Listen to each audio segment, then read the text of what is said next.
Hi, everybody. I'm Dixon, And I'm Jose. and welcome to the July 2022 episode of Southwest Side Stories. I think we've got a really interesting conversation here on the podcast today. We're covering a topic that looms large in Chicago and across the entire city, and especially on the Southwest side, and that is organized labor.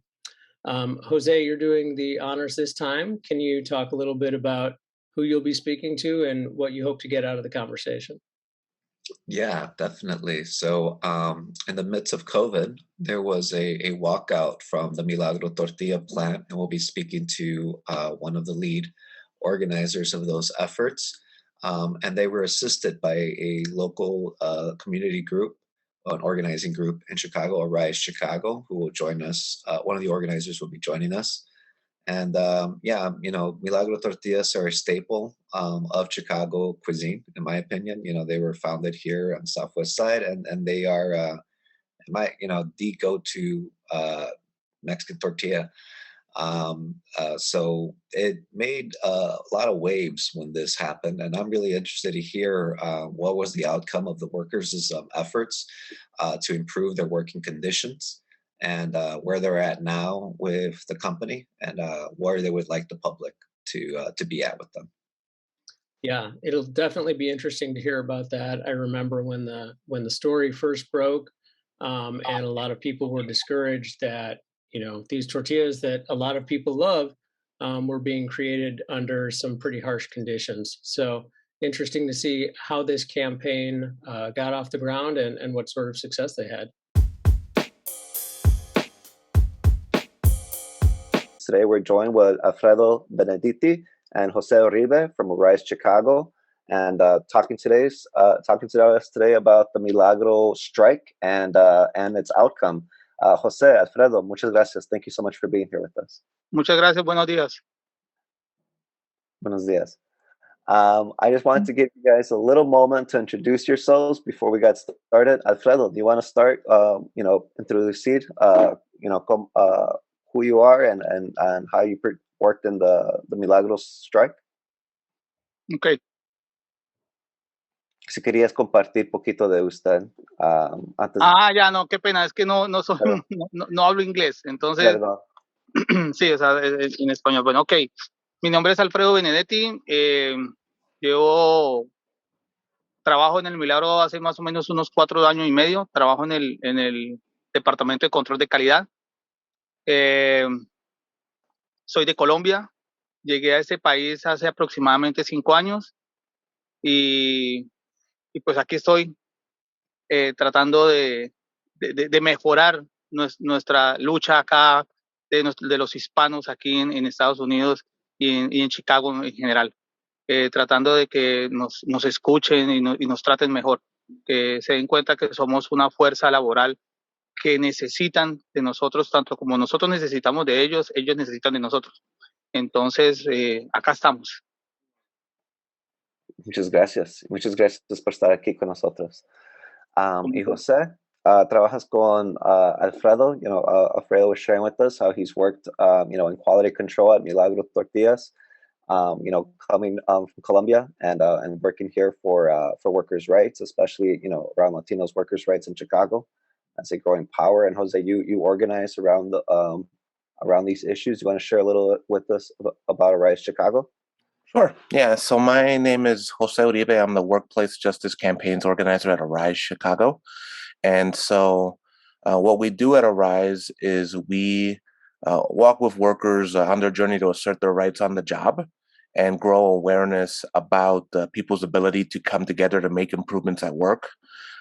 Very often, in ethnic communities and certainly in the Latino community, there's this misunderstanding that you're relegated to second-class status based on your immigration status, right? And so a lot of what we do is education around the fact that immigrant rights are worker rights, right? So regardless of any of that, you have the same rights at work, and coming together and engaging in what's known as concerted protected activity, which is a coordinated action with 2 or more people, confers on workers' protected status. So it is something that you can do to make things better at work without the fear that you're going to suffer adverse action. And where you do, you have legal recourse. And so at Arise Chicago, we educate people on their rights through Know Your Rights workshops. We support people in helping them follow up on individual concerns. That might mean filing with different state agencies when they have a problem. And in the case of workers who want to come together and engage in concerted activity or have a wider campaign, like what happened with the employees at El Milagro, we offer support through that process as well. Pulling workers together, helping them strategize around what the bigger vision is for growing a campaign in their workplace, and really offering the resources that are needed to be successful and to achieve the wins that workers are pursuing. Of course, the fine line here, the distinction that is important to make is that since Arise Chicago is not a union, though we do operate a worker center, we don't unionize employees. So we do what's known as incubating unions. So we educate around these things. We grow workers' capacity to unionize if that is what they'd like to do, and then we partner with a union to get that the rest of the way to ensure that workers are able to come together and ultimately negotiate a contract with their employer that gives them the rights and benefits that they would like to see at work. That's kind of the long story, a good summary of what we're hoping to unpack here from the strike at Milagro. Y Alfredo, para, ya sé que no tenemos mucho tiempo, quería continuar más, podías contar desde el principio de esta campaña. Nos estaba compartiendo José, pues Arise Chicago trabaja con trabajadores inmigrantes también, específicamente los derechos de inmigrantes, pues son los derechos de los trabajadores de todos aquí en Estados Unidos, de todos aquí que trabajan.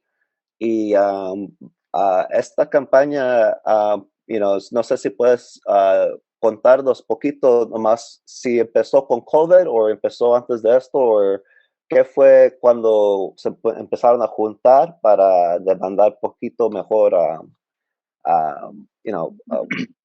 Ok, bueno, realmente todo empezó a raíz del COVID. Bueno, la gente se venía quejando desde hacía rato, pero pues nadie hacía nada. O sea, solo se quejaban y pues no nos organizábamos. Entonces ya después del COVID, pues empezó a faltar trabajadores. Hubo compañeros que se enfermaron, otros que murieron y empezó a faltar gente. Entonces ya no había mucha contratación, pero la producción había que hacerla. O sea, sí o sí había que hacer la producción. Entonces empezaron a subirle las máquinas, la velocidad de las máquinas para poder sacar la producción que se solicitaba. Entonces eso contribuyó a que las personas de producción se comenzaran a quejar y entonces empezamos a reunirnos y a ver qué podíamos hacer. Entonces fue cuando decidimos hablar con el señor Jorge Mojica y con Laura Garza y bueno, ya todos los involucrados, José, Margarita, todos los que fueron llegando, Shirley, fueron llegando a apoyarnos. Entonces empezamos con las primeras reuniones, entonces hicimos una primera carta donde se hacían unas solicitudes. Entonces, entre esas, bueno, ahí empezamos a enterarnos de a qué teníamos derecho, aunque es que nosotros ni siquiera sabíamos eso, a qué teníamos y a qué no teníamos derecho. ¿Qué estaba haciendo la compañía mal y qué estaba haciendo bien? Entonces, en esas juntas que empezamos a tener, nos empezamos a enterar de eso. De ahí salió una primera carta con unas primeras peticiones. Inicialmente las peticiones eran que le bajaran la velocidad de las máquinas, que nos estaban pidiendo un comprobante para agarrar el día de enfermedad, comprobante de la compra de alguna medicina o del médico. Había plantas, no donde yo trabajo, sino en otra, donde les estaban haciendo trabajar 7 días corridos. Habían problemas de abuso sexual, habían problemas de abuso laboral. No nos dan uniformes, nos exigían una cierta, de lo que nosotros compramos, tenía que ser una cierta colores y unos ciertos modelos de uniforme, supuesto uniforme que nosotros nos compramos. Ahora parece ser que nos van a dar uniforme. ¿Qué más decía? Decíamos, no tenemos parqueaderos. ¿Qué más era? bueno, ya casi ya no recuerdo muy bien todo lo de las cosas, pero algo así en general era eso. Si me permites, Alfredo, a la carga de trabajo también, que no habían días de descanso consistente.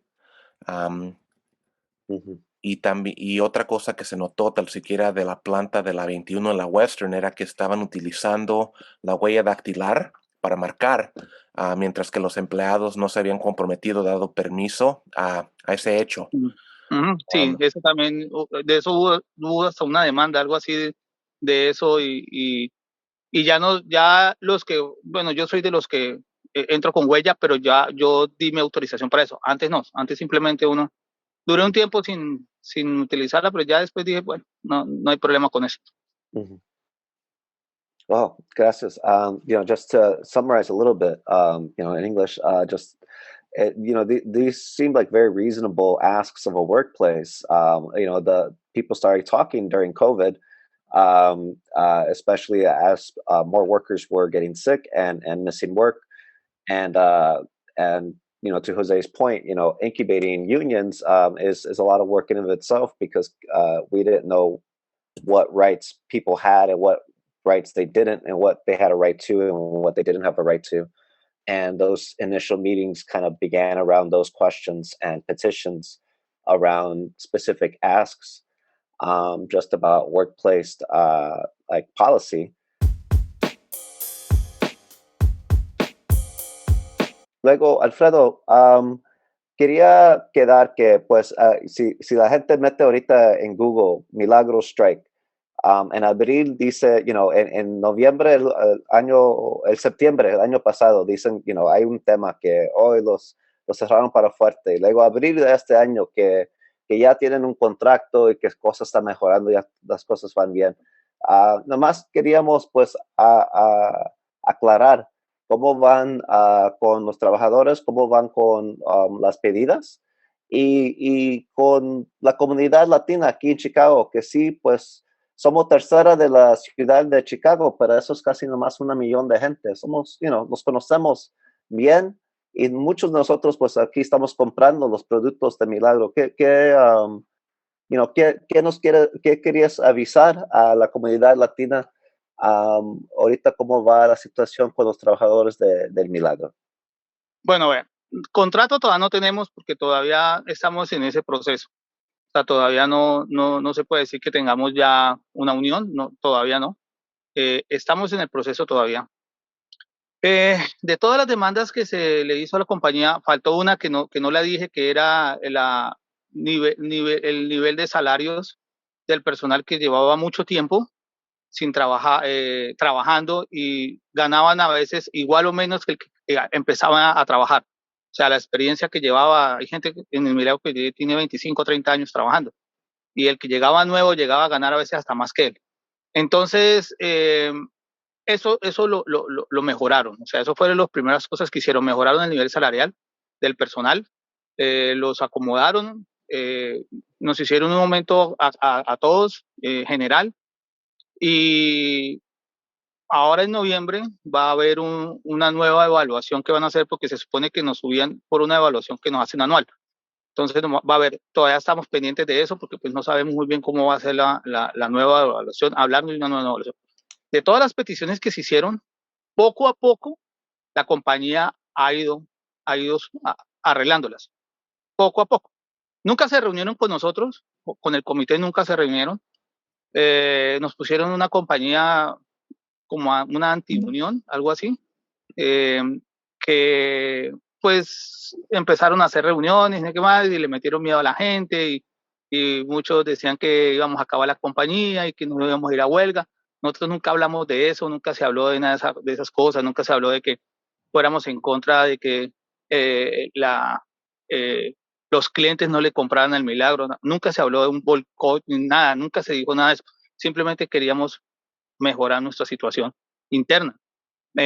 Sobre todo en la época de calor, con esos calores tan intensos que son allá, sí, la compañía ha mejorado muchísimo eso. No estamos en lo óptimo, pero pues por lo menos ya se preocupan que tengamos aire, que tengamos ventiladores, que sea un poco mejor el trabajo. En cuanto a la falta de personal, todavía sigue faltando personal. En cuanto a la velocidad de las máquinas, todavía las máquinas están cuando ellos quieren le suben, cuando no, pues le bajan. Lo tienen ahí en un vaivén. La parte salarial pues ya se solucionó, pues con lo que dieron la gente se conformó. Estamos esperando, como les digo, toda la evaluación de noviembre, a ver qué pasa. En cuanto a los días de enfermedad, ya no nos están pidiendo ningún tiquete de nada. En cuanto a los días de descanso, todo el mundo está descansando los días que son. Si hay personal que trabaja 6 días, descansa el séptimo. Hay gente que solo trabaja 5 días, descansa 2 días. En lo de los parqueaderos todavía no lo han solucionado. Lo de los uniformes dijeron que nos iban a dar, pero pues todavía no nos han dado nada. Pero creo que sí lo van a hacer. ¿Qué más? O sea, sí han hecho soluciones, sí han arreglado cosas. Todavía falta más por hacer. Entonces, pues nada, es simplemente darle las gracias a todos los que nos apoyaron, a Raiz, a toda la gente que estuvo con nosotros, que sigue todavía con nosotros. Y pues nosotros les estamos con comunicados de prensa y con poco a poco diciéndoles cómo vamos y qué va a seguir y qué va a pasar. Right. And Eso sería. I don't know if you saw the most recent release regarding El Milagro that Rise put out on April 11th, but it detailed a lot of the wins that Alfredo just went over at El Milagro. Things like ending the 7-day work week, the wage increases totaling 1.3 million across sites, ending the unlawful requirements for the sick time, the anti-sexual harassment training for managers, air conditioning in the lunchroom. The company now paying for tools instead of having workers purchase and bring their own, and their commitment to pay out sick days. But there is something I wanted to go back quickly and clarify. So this idea of a strike at El Milagro, so there wasn't a strike at the company. What happened is in September, there was a 2-hour work stoppage that management was informed in advance of. So workers actually submitted a letter to middle management informing them of their intention to be gone for a couple of hours for a rally in front of the headquarters, and that they would return to work. And ultimately, what happened, after they did this, is they tried to come back and they were locked out.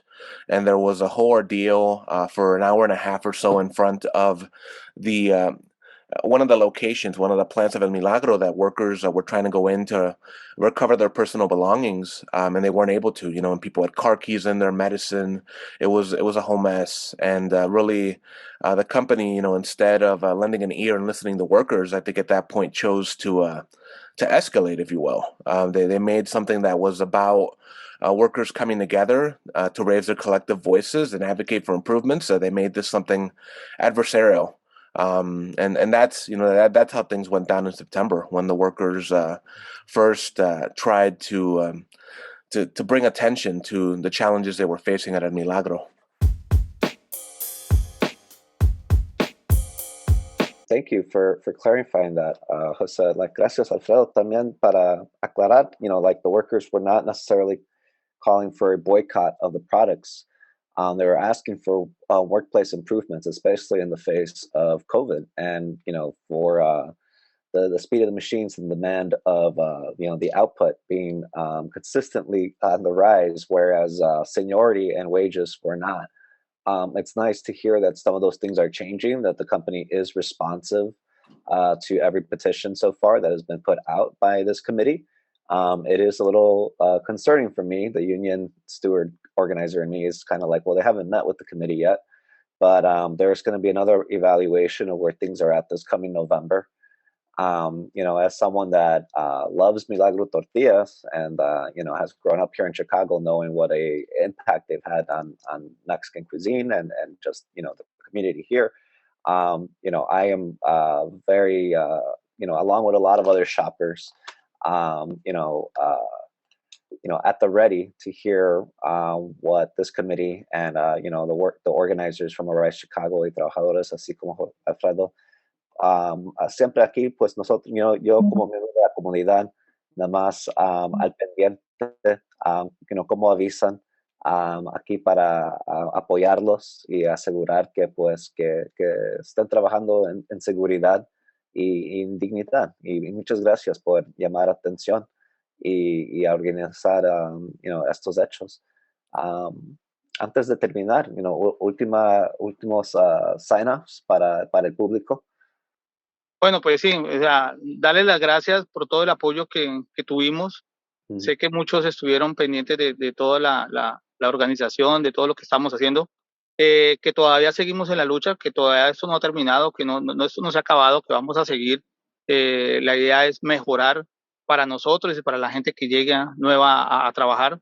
El Milagro no es una mala compañía, es una buena compañía, simplemente que hay cosas que se les salen de las manos y que toca a veces ayudarles a que se den cuenta que nosotros también valemos, que nosotros también necesitamos, que te necesitan de nosotros. Obviamente nosotros necesitamos de la compañía, ellos necesitan de nosotros también. Y donde estemos nosotros bien, pues la compañía le va a ir mejor.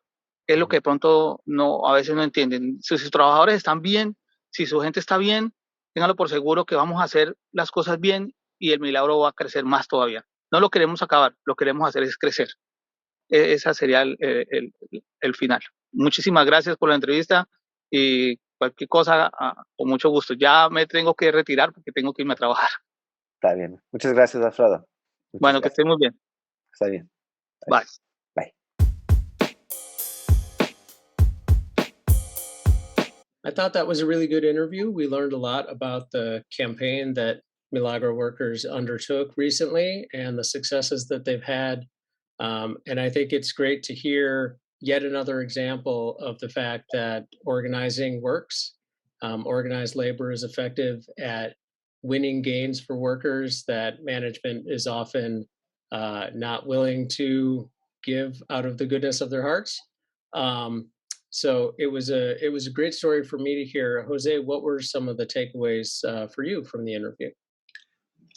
Yeah, I mean, I really enjoyed, speaking to Jose and Alfredo about, their roles and the, walkout and the situation. But I really, took Alfredo's story to heart. I'm worked as a union steward, and my workplace before, and it seemed like he was in this middle management role as a quality inspector.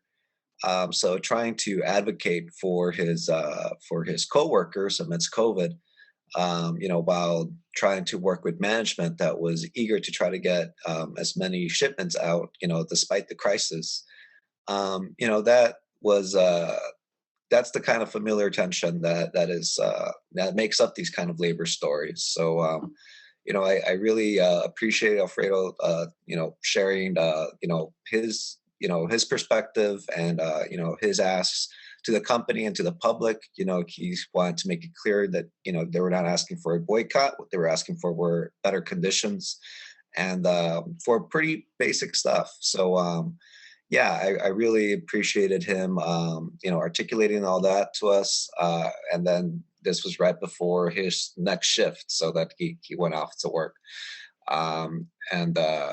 It's just, I hope that we can keep elevating a lot more of these kinds of stories, because it seems like there were some marginal wins, but the longer arc is ever ongoing.